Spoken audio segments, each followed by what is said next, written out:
আসসালামু আলাইকুম। সবাই ভালো আছেন? এখন আমরা পবিত্র মাহে রমজান করতেছি, পালন করছি আমরা যারা মুসলমান। তো কয়েকটা জিনিস আমার মাথার মধ্যে কয়েকদিন ধরেই গিজগিজ করছে, একটা বিষয় নিয়ে আলোচনা করব। অবশ্যই আমাদের থেকে আলেমরা অনেক জ্ঞানী, ইসলামিক দিক দিয়ে বাংলাদেশে অনেক বড় বড় স্কলার আছেন। তো আপনার আমার অনেক সুপরিচিত এবং এরকম দু একজন আলেম আছেন, যেমন মিজানুর রহমান আজহারি হুজুর, তারপরে আছে এনাতুল্লাহ আব্বাসী হুজুর, তারপরে আরো অনেকেই মানে স্কলার আছেন যারা নিজের গুণে পরিচিত। তবে আমি আজকে আলোচনা করব জনাব এনাতুল্লাহ আব্বাসী হুজুরকে নিয়ে। ওনাকে বাংলাদেশে চিনে না এমন মানুষের সংখ্যা খুবই কম। তো ওনার যে বিষয়টা নিয়ে আলোচনা করব সেটা হচ্ছে কাফের ফতুয়া। এই জিনিসটা আমি একদিন লাইভ ইয়েতে দেখলাম, সম্ভবত সাংবাদিক মহিউদ্দিন হবেন, ওনার নামটা আমার মনে আসতেছে না, খুব পরিচিত সাংবাদিক। উনি লাইভ করেন বিভিন্ন সোশ্যাল মিডিয়ার প্ল্যাটফর্মে। তো এনাতুল্লাহ আব্বাসী হুজুরের সাথে একটা লাইভ দেখলাম যে উনি এনাতুল্লাহ আব্বাসী হুজুর উনি আমাদের সবার প্রিয় মুখ মিজানুর রহমান আজহারি হুজুরকে কাফের ফতোয়া দিলেন।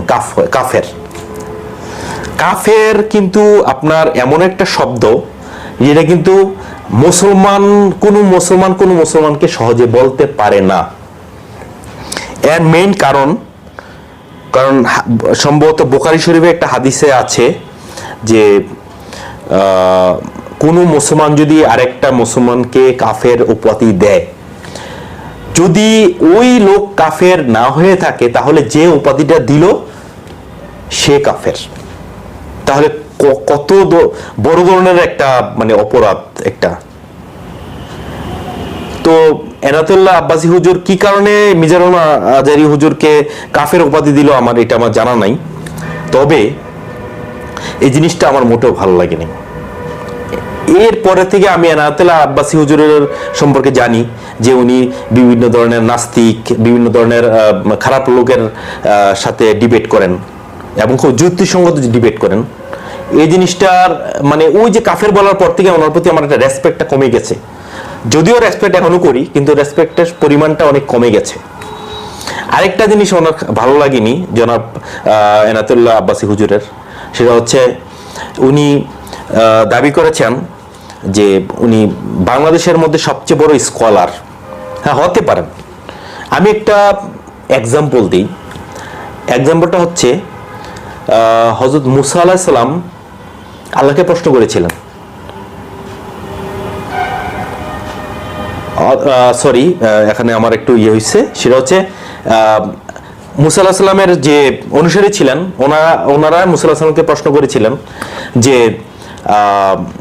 হে মুসা, আমাদের এই ইয়ার মধ্যে বর্তমানে সবচেয়ে জ্ঞানী ব্যক্তি কে? তখন মুসা আলাইহিস সালাম চিন্তা করলো যে আমি তো মুসলমান, আমি তো মানে আল্লাহর প্রেরিত একজন নবী রাসূল, তো আমার চেয়ে বড় জ্ঞানী কে হতে পারে? তখন মুসা আলাইহিস সালাম ধারণা করে বলল যে আমি সবচেয়ে জ্ঞানী ব্যক্তি। তখন আল্লাহ তো ভালো জানেন যে কে জ্ঞানী ব্যক্তি, কে কম জ্ঞানী ব্যক্তি। তখন আল্লাহ যখন মুসা আলাইহিস সালামকে বলল, হে মুসা, তোমার চেয়েও জ্ঞানী ব্যক্তি আছে। তখন এইটা অন্য একটা ঘটনা, আমি একদিন আলোচনা করব, যদি আপনারা আমাকে কমেন্টসে জানান। সেই মুসা আলাইহিস সালাম চেয়েও জ্ঞানী ব্যক্তি কে এটা জানার জন্য মুসা আলাইহিস সালাম যাই হোক পরবর্তীতে নদীর সাগরের পারে হোক যেভাবে হোক হযরত খিজির আলাইহিস সালামের সাথে দেখা হলো। খিজির আলাইহিস সালামের সাথে অনেক ঘটনা ঘটার পরে তখনই উনি স্বীকার করলেন, হ্যাঁ আমার থেকেও জ্ঞানী ব্যক্তি আছেন। তিনি কে? তিনি হযরত খিজির আলাইহিস সালাম তখনকার সময়ে।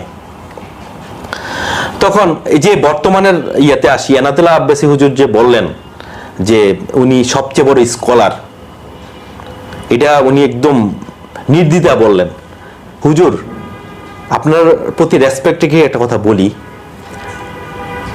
আপনি নিশ্চিতভাবে বলতে পারেন না যে আপনি বাংলাদেশের সবচেয়ে বড় স্কলার। আপনি নিজে বলেছেন, আমি নিজে শুনেছি। আপনার চেয়ে বড় স্কুল থাকতে পারে, এমনও শয়ে শয়ে স্কুলে থাকতে পারে যারা সোশ্যাল মিডিয়াতে আসেও না। আপনাকে তো সবাই চিনে সোশ্যাল মিডিয়ার কল্যাণে হোক, আপনি ওয়াচ করেন সেই কল্যাণে হোক, আপনি ডিবেট করেন সেই কল্যাণে হোক, যাই হোক, এমনও নীরবে নিবৃতে আল্লাহর ইবাদত বন্দেগী করতেছে এরকম অনেক অনেক লোক আছে, অনেক অনেক আলেম আছে, আল্লাহর অনেক অনেক ওলি আছেন। তো যাই হোক, যা বলবেন কাউকে ছোট করবেন না। আমি আপনাকে ছোট করার জন্য ভিডিওটা করতেছি না, আমার কাছে জিনিসটা ভালো লাগেনি। আমি মুসলমান হিসাবে মুসলমানের সমালোচনা, ভুল ধরা দেওয়া, আপনার মতো বড় আলেমের ভুল ধরা দেওয়ার সেই স্পর্ধা আমার নেই। তারপরও জিনিসটা আমার কাছে খারাপ লেগেছে, এই জন্য আমি মানে হুজুর আমাকে যদি আমার কথায় আপনি আমার কথা যদি শুনে থাকেন অথবা আমার প্রতি রাগ করে থাকেন, আপনার প্রতি আমি মানে ক্ষমা চাচ্ছি। আমাকে আমার প্রতি ক্ষমা সুন্দর দৃষ্টিতে দেখবেন। তবে দুইটা জিনিস আপনার খারাপ লাগছে, আমি আবার রিপিট করি।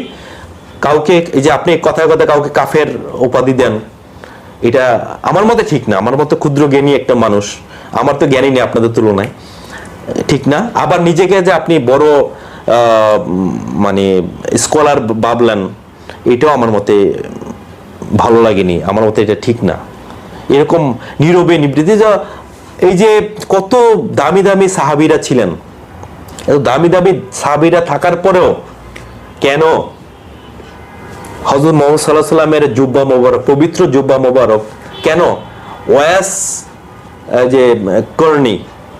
কারনি, উনি একজন আল্লাহর ওলি ছিলেন, ওনাকে কেন দেওয়ার কথা বললেন?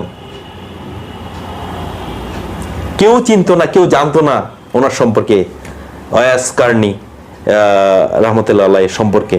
উনি হযরত মুহাম্মদ সাল্লাল্লাহু আলাইহি ওয়াসাল্লামের আমলে জীবিত ছিলেন, কিন্তু মায়ের সেবা করার কারণে হযরত মুহাম্মদ সাল্লাল্লাহু আলাইহি ওয়াসাল্লামের সাথে দেখা করতে পারেনি বিভিন্ন প্রতিবন্ধকতার কারণে। কিন্তু নবী করিম সাল্লাল্লাহু আলাইহি ওয়াসাল্লামকে ভালোবাসতেন, মন থেকে ওনার প্রতি রেসপেক্ট ছিল। হযরত মুহাম্মদ সাল্লাল্লাহু আলাইহি ওয়াসাল্লাম জানতেন, উনি তো সবকিছু জানতেন, আল্লাহর তরফ থেকে সবকিছু জানতেন। পৃথিবীর আনাচে কানাচে কি করতেছেন আল্লাহর মাধ্যমে তিনি সবকিছু জানতেন। তো এই পবিত্র জুব্বা মোবারক কেন অন্যান্য হযরত ওমর রাদিয়াল্লাহু আনহু ছিলেন, হযরত আবু বকর রাদিয়াল্লাহু আনহু ছিলেন, হযরত আলী রাদিয়াল্লাহু আনহু ছিলেন, ওসমান রাদিয়াল্লাহু আনহু ছিলেন, অনেক অনেক বড় বড় সাহাবীরা ছিলেন, তা ওনাদেরকে না দিয়ে কেন ওয়াস কারনি রাহমাতুল্লাহ আলাইহিকে দিলেন? তো যাই হোক, আজকের এই যে কয়েকদিন ধরে মনের মধ্যে ঘুরপাক খাচ্ছিল যে এই বিষয়টা নিয়ে আলোচনা করব, অবশেষে রোজা রেখে এই বিষয়টা আলোচনা করলাম। সবাই ভালো থাকবেন, সবাইকে মাহে রমজানের শুভেচ্ছা। আসসালামু আলাইকুম ওয়া রাহমাতুল্লাহি ওয়া বারাকাতুহু।